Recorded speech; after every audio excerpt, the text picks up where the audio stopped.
श्रीराम जय राम जय जय राम. श्रीराम जय राम जय जय राम. 25 डिसेंबर.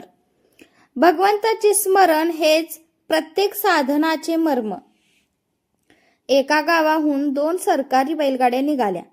एका बैलगाडीत सोन्याची नाणी असलेल्या पिशव्या होत्या आणि दुसऱ्या गाडीत बांधकामाचे दगड होते. संबंध दिवसभर प्रवास करून त्या बैलगाड्या तालुक्याच्या ठिकाणी पोहोचल्यावर गाडीवानांनी गाड्या सोडल्या. सोने आणि दगड अधिकाऱ्यांच्या हवाली केले आणि दोन्ही गाड्यांचा बैलांना कडबाज घातला. तसे भगवंताच्या दृष्टीने विद्वान आणि अडाणी दोघेही सारखेच. सुंदर विचारांचा भार डोक्यात वागवला म्हणजे विद्वानाला भगवंत जवळ होतो असे मुळीच नव्हे. विद्वान काय किंवा अडाणी काय, दोघांनाही बुडवण्या इतका अभिमान प्रत्येकाजवळ असतो. विद्वानाला अभिमान जास्त मारक होतो इतकेच. विद्येला जगात किंमत आहे, पण ती साधन रूप आहे, साध्य रूप नाही. विद्या ही भगवंताची दासी बनली आहे. पुष्कळ वेळा विद्वान लोक व्यर्थ चिकित्सेने आपल्या आयुष्याचा नाश करून घेतात. साधे भोळे अडाणी लोक भगवंताचे नाम घेऊन मजेने तरून जातात.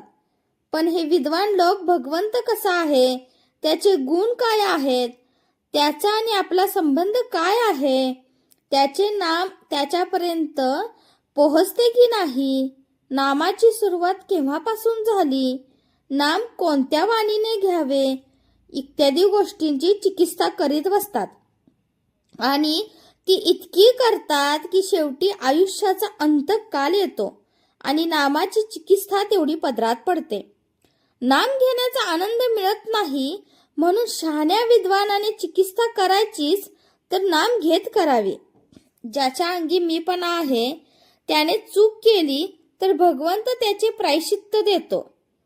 पण ज्याच्या अंगी मीपणा नाही त्याच्या हातून चूक घडली तर भगवंत ती सांभाळून घेतो.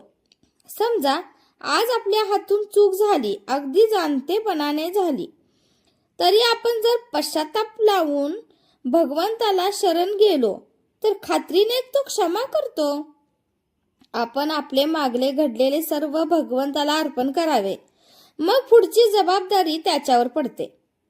प्रत्येक भक्ताने साधनाचे कष्ट स्वतः सोसले पाहिजेत. कितीही मोठा गुरु असला तरी त्या बाबतीत तो काही करू शकत नाही. फार तर त्या कष्टाची त्याला जाणीव होऊ देणार नाही. आपले मन आपणच आवरले पाहिजे आणि आपल्या वृत्तीला आपणच वळवले पाहिजे. साधन करीत असताना येणाऱ्या अवस्था आपण शांतपणे सोसल्याच पाहिजेत. भगवंताकडे जायची साधने पुष्कळ आहेत. इतर साधनांचे कष्ट करून जे साधते तेच थोडे नाम घेतल्याने साधते. पण नामावर तशी श्रद्धा मात्र पाहिजे. प्रत्येक साधनाचे मर्म म्हणजे भगवंताचे स्मरण होय. त्याचा पूर्णपणे समावेश भगवंताच्या नामात आहे. म्हणून ज्याला लवकर भगवंत गाठायचा आहे त्याने एका नामाची कास धरावी. जय जय रघुवीर समर्थ. आजचे बोधवाक्य. नामाबद्दलच्या सर्व शंका नाम घेत गेल्याने आपोआप नाहीशा होतात.